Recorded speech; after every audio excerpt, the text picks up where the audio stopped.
오늘 에베소서 1장 22절에서 23절 말씀을 가지고 교회는 하나님의 축복의 통로입니다. 이러한 제목으로 말씀을 나누겠습니다.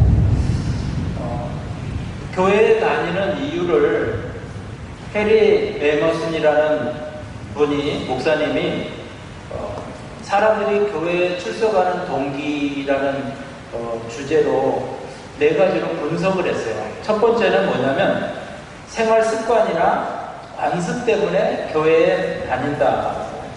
신앙적인 간격보다 어릴 때부터 다녔던 습관, 가문의 전통, 혹은 주말의 일과처럼 몸에 밴 습관처럼 이렇게 예배를 나오는 것을 말해요.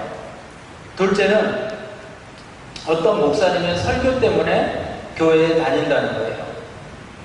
교회의 본질이나 어떤 공동체성보다는 어떤 스타 목회자의 수려한 은금, 바로 그러한 것들을 통해서 심적인 만족을 얻으려고 이렇게 교회에 출석한다는 거예요.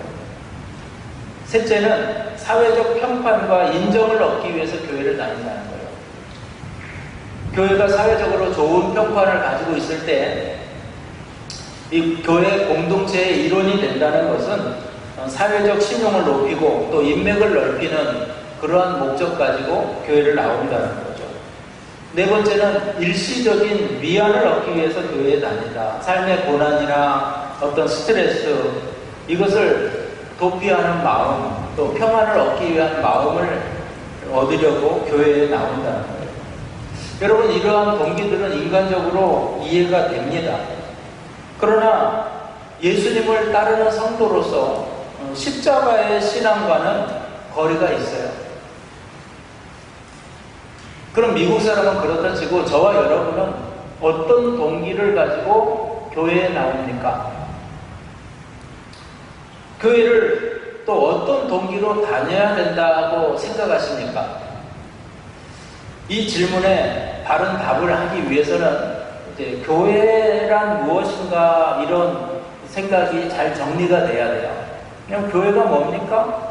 에베소서는 이 교회론에 대한 이야기예요. 그래서 에베소서 1장, 2장, 3장, 6장까지 있는데 제가 1장부터 6장까지 한 주에 한 장씩 이렇게 강해를 하면서 교회란 무엇인가에 대해서 함께 6주 동안 말씀을 나누겠습니다. 오늘은 첫 번째 시간으로 교회는 하나님의 축복의 통로입니다. 이러한 제목으로 말씀을 나누겠습니다. 교회가 뭘까? 먼저 첫째로 교회는 하나님께서 세우시고 예수님이 그 교회의 머리다, 이렇게 오늘 성경은 말씀하고 있어요. 많은 사람들이 이렇게 교회에 대한 기대가 많아요. 그리고 내 기대가 이거야. 그래서 교회는 이래야 돼. 그러면서 교회는 변해야 됩니다. 새로워져야 됩니다. 이 말을 다 긍정해요. 다 그래요. 다 변해야죠. 새로워져야 되죠. 그런데 교회는 어떠해야 됩니다. 이렇게 말하는 사람이 교회론에 대해서 잘 못 알고 있다면 그것은 교회의 본질을 훼손하는 역할을 하게 되는 거예요. 여러분, 교회를 세우신 하나님의 마음이 뭘까요? 교회를 세우신 하나님의 뜻이 뭘까요? 하나님의 목적이 뭘까요? 이걸 우리가 분별해야 된다는 거예요. 오늘 교회를 세우신 하나님이 어떤 마음으로 세웠는지, 교회에 무엇을 기대하시는지, 바로 거기에 대해서 성경은 말씀하고 있어요. 에밀 브루너라는 사람이 교회의 오해라는 책을 썼어요. 이 목사님이 교회를 사람들이 오해하는 여러 가지가 있는데, 첫째는 교회를 학교로 오해한다는 거예요. 성경을 공부하고 이렇게 신앙을 공부하고 가르치니까 자꾸 공부하는 학교로 생각한다는 거예요. 학교는 아니라는 거예요. 또 교회를 친교하는 장소로 생각하는 거예요. 식사하고 차 마시고 코이도니아를 얘기하니까 교회를 친교의 장소로 생각하는 거예요. 그것도 아니라는 거예요. 여러분, 교회가 자선단체입니까? 세상이 어려우면 사람들은 교회를 향해서 손가락질해요. 교회가 이럴 때 나서야지. 교회가 뭐 하는 겁니까? 근데 여러분, 교회는 자선단체가 아닙니다. 꼭 그 말 하는 사람은 한 분도 안 내요. 한 분도. 돈 얘기하니까 썰렁해졌는데. 교회가 구제가 본질은 아니라는 거예요. 교회가 불의에 항거하거나 저항단체라고 오해하는 거예요. 정부가 나라를 잘못 이끌면은 교회가 목소리를 내야 되지 않는가? 교회가 정치에 참여하고 교회가 저항해야 되지 않는가? 이렇게 말을 해요. 교회는 정치 집단이 아닙니다. 우리가 이것을 좀 이해하기 위해서는 아까도 말씀드린 교회를 누가 세웠는가? 왜 세웠는가? 교회를 통해서 하나님이 원하시는 것은 무엇인가? 이것을 알아야지 이런 오류들을 바로 잡을 수 있다는 거예요.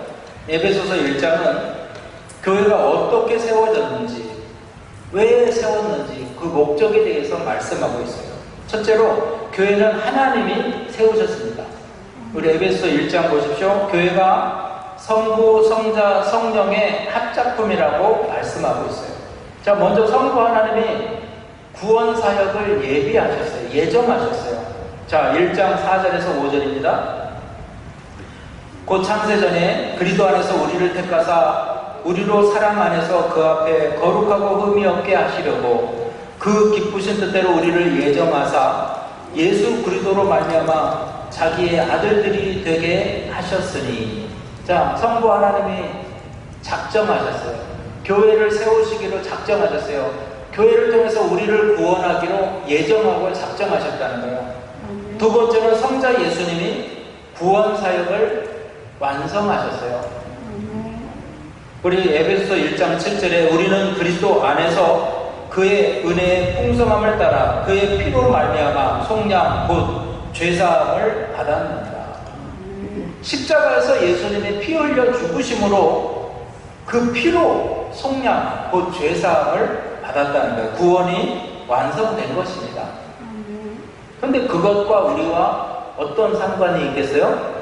무슨 상관이 있겠어요? 그것을 우리에게 믿어지게 하고 마음에 확 심겨지게 하는 일을 하시는 분이 바로 성령이라는 거예요. 자, 성령은 구원 사역을 인치시고 기업의 보증이 되게 하신다. 에베소서 1장 13절입니다. 우리 다 같이 한번 읽겠습니다. 13절 시작. 그 안에서 너희도 진리의 말씀 곧 너희의 구원의 복음을 듣고 그 안에서 또한 믿어 약속의 성령으로 인치심을 받았으니. 할렐루야. 예수님이 이루신, 하나님이 예정하시고 예수님이 이루신 구원이 저와 여러분의 마음에 확 다가오고 보증이 되고 구원의 도장이 찍히는 것은 성령의 일이에요. 그래서 이 시간에 여러분 성령을 의지하고 성령의 기름 부으심으로 충만하시기를 축원합니다. 그래서 저와 여러분이 교회 속에서 바로 이러한 구원의 은혜가 임한다는 것을 에베소서는 말씀하고 있어요. 그리고 이러한 모든 것을 이루시는 분이 예수님이에요. 예수님이 교회의 두 번째로 머리가 되신다는 거예요. 우리 22절 보겠습니다. 또 만물을 그의 발 아래 복종하게 하시고 그를 만물 위에 교회의 머리로 삼으셨느니라.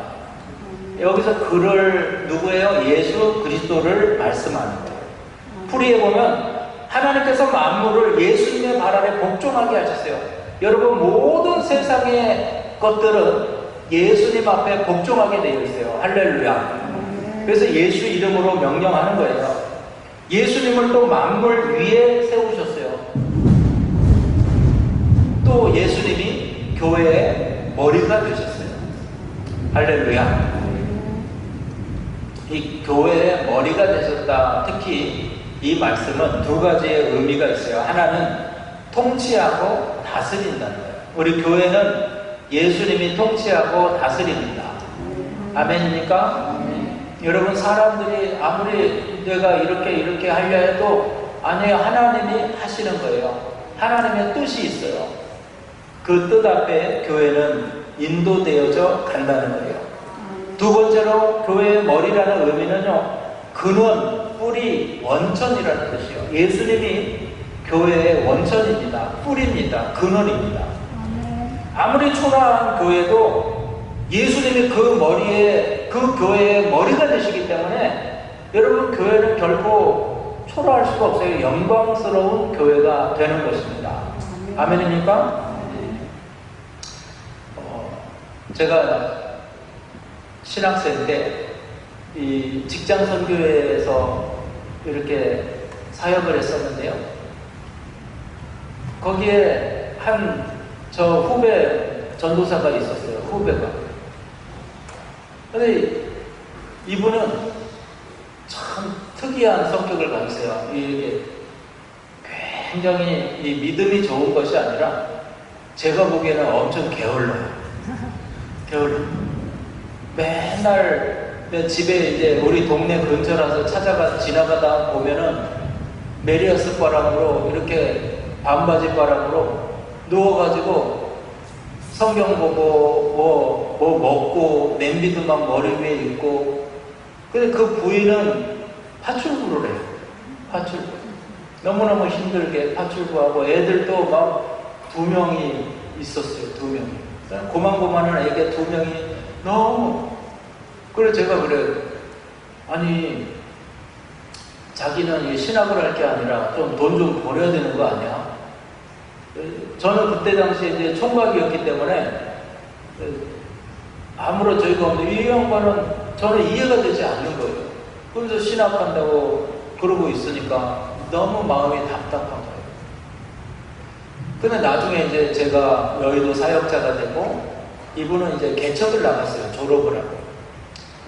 개척을 나가서 이제 그 개척하는 곳에 제가 갔어요. 동기 목사하고 같이 갔더니 야 무슨 헛고방인데 어떤 목사님네 시골 집이라는 거예요. 근데 거기를 반 나눠가지고 사과 개척 같은 거 이렇게 해가지고 조용기 목사님 개척할 때처럼.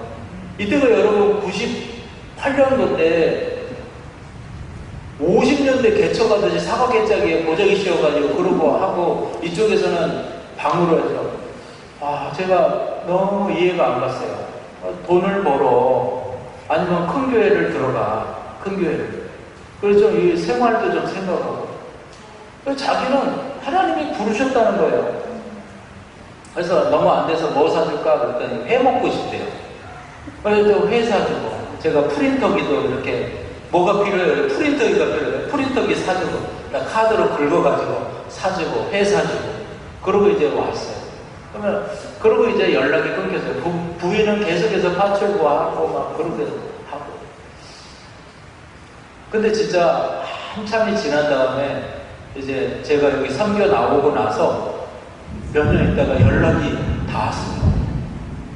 근데 교회가 그 지방에서도 굉장히 커지고 안정되어지고 이렇게 잘 세워졌다는 이야기를 들었습니다.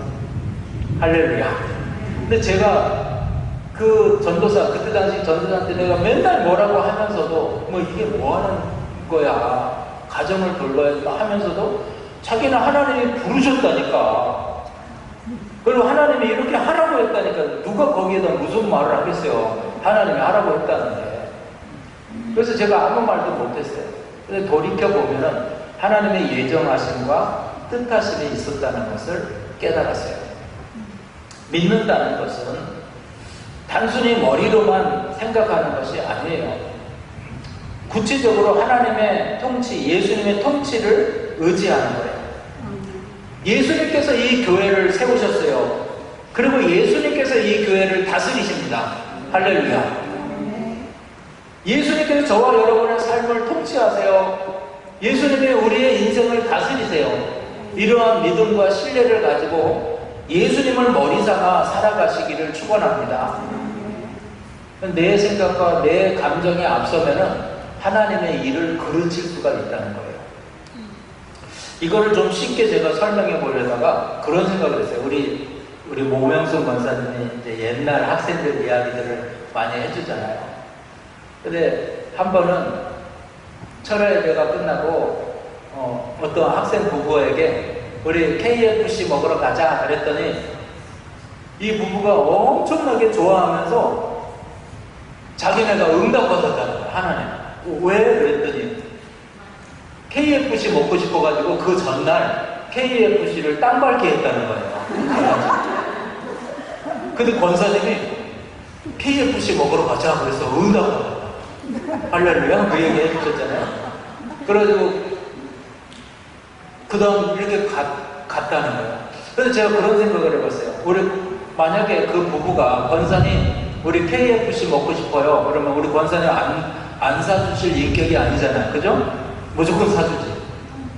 근데 만약에 내가 KFC 먹고 싶어요 해서 KFC를 권사님이 사주셨다면 권사님이 그냥 사주신 거예요. 근데 KFC 먹고 싶은데 권사님께 얘기 안 하고 사람에게 얘기 안 하고 하나님께 기도했어요.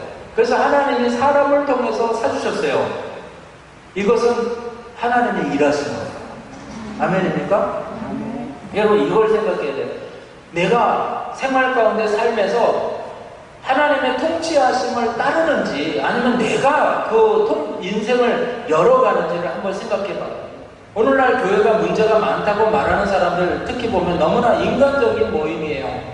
친교 모임이 되고 필요를 따라 모여요. 내가 이거 필요하니까 교회가 이걸 해줘야지 이렇게 생각을 한다는 거예요. 그런데 똑같은 필요를 채워도 생각이 달라져야 돼요.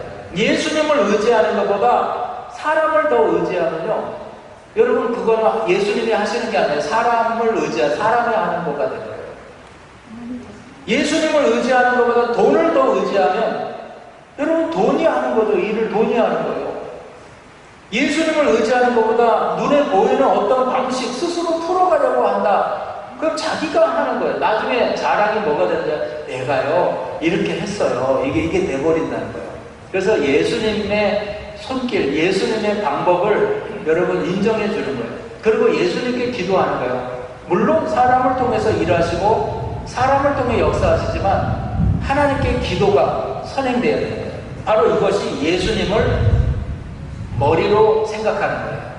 오늘 예수님이 만물의 머리라 이 뜻은요, 예수님께서 온 세상의 만물을 다스리시고 통치하시는 분이에요. 그래서 우리는 예수님께 기도하는 게 우선되어야 돼요.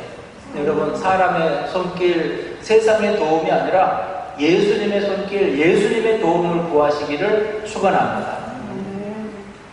두 번째로 교회란 무엇이냐면 교회는 하나님의 신령한 복을 세상에 흘려보내는 통로가 되는 것입니다. 자, 에베소서 1장 23절입니다. 교회는 그의 몸이니 만물 안에서 만물을 충만하게 하시는 이의 충만함이니라. 3장 19절에서도 하반부에 보면은 하나님의 모든 충만하신 것으로 너희에게 충만하게 하시기를 구하노라. 여러분 교회는 하나님의 충만한 축복이 있는 곳이에요. 하나님의 충만함이 있는 곳이에요. 할렐루야. 여러분 교회 안에서 하나님의 큰 은혜와 축복을 받으시기를 주의 이름으로 축원합니다. 로마서 1장 20절에 창세로부터 그를 보이지 아니하는 것들 곧 그의 영원하신 능력과 신성이 그가 만드신 만물에 분명히 보여 알려졌나니 그러므로 그들이 핑계하지 못할지니라. 인간의 타락과 우리의 구원에 대해서 말씀하고요, 또 인간의 결핍과 우리의 풍성함에 대해서 말씀하는 거예요. 여러분 이미 하나님은 우리에게 구원을 주셨어요. 이미 하나님은 우리에게 풍성함을 주셨어요. 내가 누리지 못하는 거예요. 우리 하나님은 우리에게 신령한 복을 주시고 또 땅에 충만한 축복을 주셨어요. 우리가 전하는 복음 안에 그러한 충만함과 축복이 있다는 것을 기억하시기 바랍니다. 그래서 하나님께서 교회를 세우실 때 분명한 목적을 가지고 계신데, 하나님께서 교회를 세우신 목적은요, 첫 번째로 하늘에 속한 모든 신령한 영적인 복을 주시기 위해서예요. 우리 에베소 1장 3절입니다. 다 같이 한번 합독하겠습니다. 찬송하리로다. 하나님 곧 우리 주 예수 그리스도의 아버지께서 그리스도 안에서 하늘에 속한 모든 신령한 복을 우리에게 주시되. 여러분 다시 말씀드립니다. 교회에는 복이 있습니다. 근데 이것을 영적인 축복이에요. 또 범사가 잘 되는 축복이에요. 그리고 강건함의 축복이에요. 1950년대, 60년대 우리나라는 전쟁을 막 끝내고요. 너무나 처절하고 가난했어요. 근데 조용기 목사님이 그때 이제 개척을 하셔가지고 미국이라든지 구라파, 서구를 다니면서 느낀 것이 있다는 거예요. 이상한 거예요. 왜 이 한국이나 동남아나 이런 중국이나 인도나 이런 나라들은 왜 이렇게 가난할까?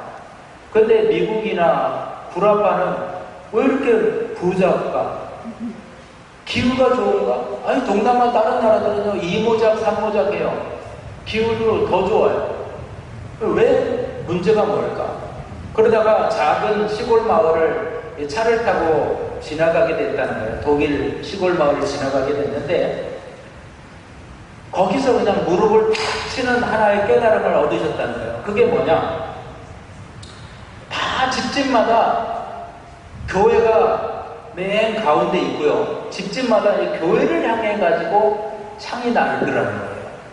그래서 방 문만 열고 집 문만 열면 교회가 보이고, 그리고 첨탑이 가장 마을에서 높고 그 첨탑보다 더 낮게 집들을 짓고 교회를 향해서 광장, 여러분 프라하 같은 데 가보면은 광장, 골목골목 있는데 다 첨탑이 보이게끔 그렇게 다 디자인이 되어 있어요. 나라 저기를 보면 그 광장에 시청이 있고 분수가 있고 사람들이 모이는 광장이 있고 그 중심에 교회가 있어요. 미국에 여러분 청교도들도 보세요. 영국의 박해를 피해가지고 메인프라워를 타고 미국으로 건너간 청교도들도 항상 교회를 중심으로 그들의 삶을 세웠다는 거예요.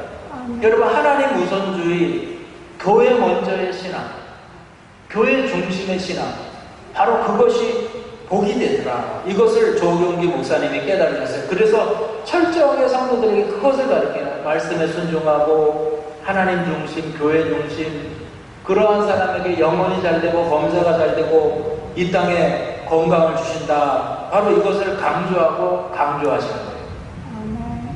흘려보내는 거예요. 그리고 남을 돕는 거예요. 나누어주고 베푸는 거예요. 제가 요즘 날 느끼는 게, 저는 이제 직장선교회 출신이기 때문에 초교파로 굉장히 아는 사람 많아요. 우리 여의도 수보교회 성도님들도 물론 많이 알아요. 근데 진짜 복을 받은 사람들을 가만히 보면은 여의도 수보교회 성도님들이 굉장히 많아요.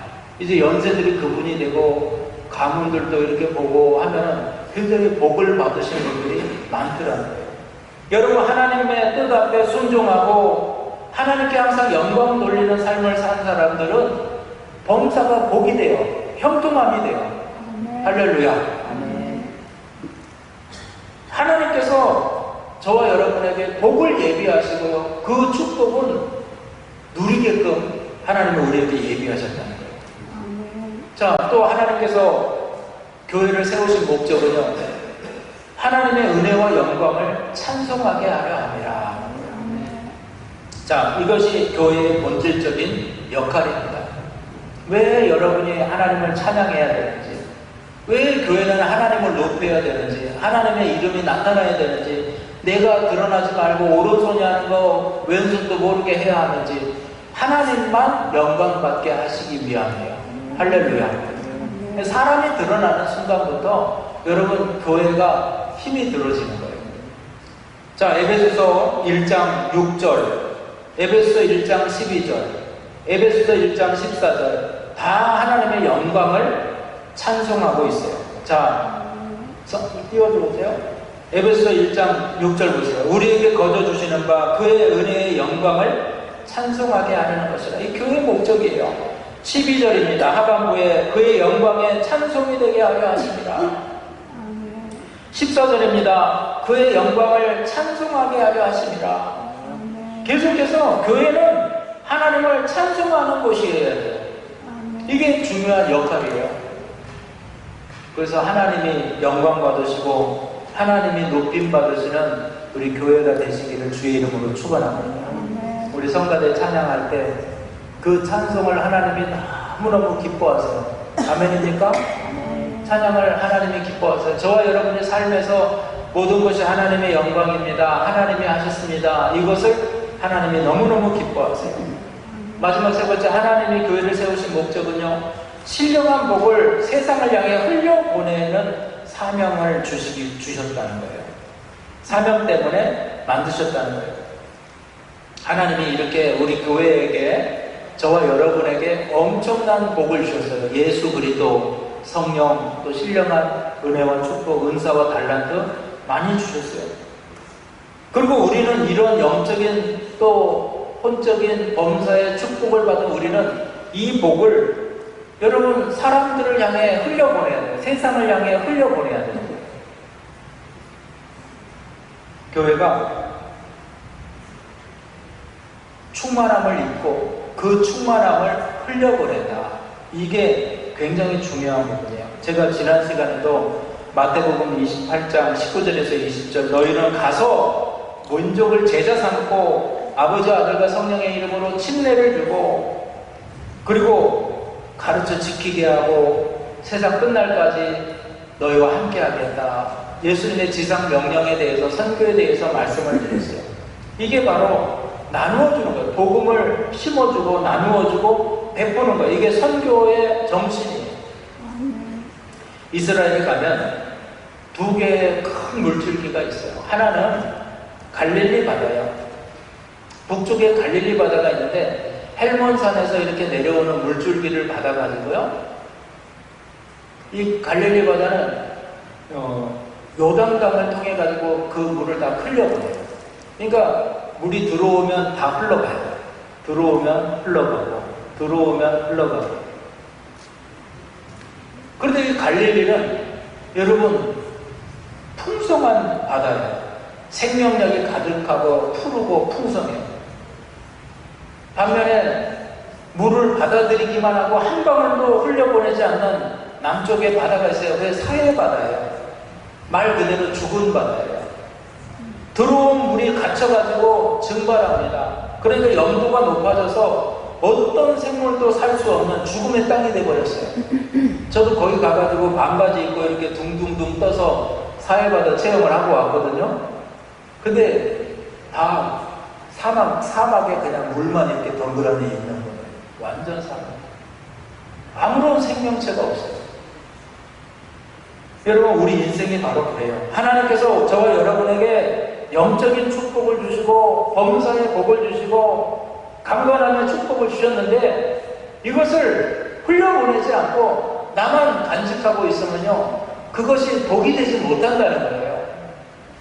구체적으로 말씀드리면 하나님이 건강에 복을 주셨으면 그 건강을 가지고 하나님께 봉사하고 헌신하시기를 축원합니다. 그냥 나만 위해서 묵어두고 썩어주면 그거는 없어져 버려요.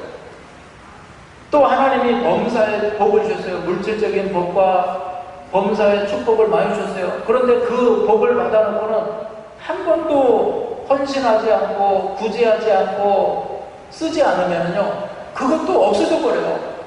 그것이 오히려 그 사람의 올무가 되는 거예요. 삶의 올무가, 인생의 올무가 되는 거예요. 영적인 축복도 마찬가지예요. 하나님의 영적인 비밀한 걸 열어주셔서 깨닫게 하셨으면요, 그것을 가지고 하나님 앞에 기도하고 기도의 탑을 많이 쌓아야 돼요. 안 그러면 그대로 나만 가지고 있고 묶여버리면은 교만한 삶이 돼버려요. 나는 삼층천을 뚫었는데 이러면서 이상한 소리나 했었다고. 삶으로 녹아지지 않는 영적인 체험은요, 교만이에요, 교만. 그래서 여러분, 저와 여러분, 고여있는 물이 썩듯이 영적인 또 범사의 또 강건함의 축복은 생명력을 유지하려면 하나님께 헌신되어져야 돼요. 쓰임이 되어야 돼요. 아멘입니까? 예수님께서 우리의 사명을 이렇게 설명하세요. 너희는 세상의 빛이라. 산 위에 있는 동네가 숨기지 못할 것이요. 마태복음 5장 16절입니다. 이같이 너희 빛이 사람 앞에 비치게 하여 그들로 너희 착한 행실을 보고 하늘에 계신 너희 아버지께 영광을 돌리게 하라. 아까 우리의 목적은 영광 돌리는 거라고 그랬잖아요. 착한 행실, 빛의 사명, 소금의 사명, 바로 이것이 하나님께 영광이 되는 것입니다.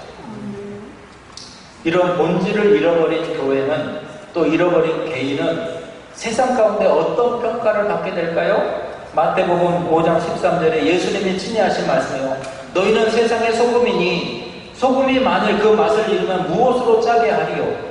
후에는 아무 쓸데없어 다만 밖에 버려져 사람들에게 밟힐 뿐이니라. 본질을 잃으면 우리만의 성을 쌓아두면 안 돼요. 하나님께서 주신 은혜를 나누어주고 베풀고 끊임없이 흘려보내는 사역과 사명을 감당하는 거예요.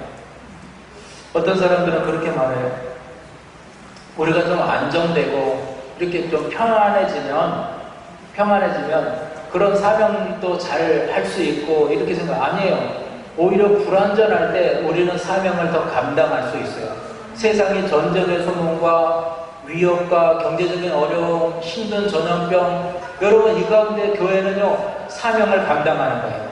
가장 훌륭한 등대는 가장 안전한 해안가가 아니라 가장 거칠고 위험한 암초 위에서 세워진 등대다, 이런 말이 있어요. 등대의 사명은 고요한 바다를 비추는 것이 아니라 성난 파도가 넘칠 때는 거친 바다 한가운데서 빛을 내는 거예요. 그래서 여러분, 세상이 어둡고 죄악이 가득해요. 그러한 세상 가운데서 여러분의 삶을 통해서, 향기를 통해서 여러분 빛을 발하시기를 주의 이름으로 축원합니다. 결론적으로 말씀드립니다. 여러분, 어떤 교회가 좋은 교회일까요? 인간적인 조건, 지식인의 모임, 헌신적인 프로그램, 많은 재정들, 그것이 좋은 교회를 결정하는 것이 아니에요. 진짜 좋은 교회는 여러분 하나님의 뜻을 따라서 나가는 거예요. 오늘 딱 두 가지를 성경은 말씀하고 있어요. 예수님을 온전한 머리로 모신 교회가 좋은 교회다. 하나님께 받은 신령한 복을 세상에 아낌없이 흘려보내는 교회가 좋은 교회다. 바로 그것이 가장 영광스러운 일이고 좋은 교회의 모습이라고 성경은 말씀하고 있어요.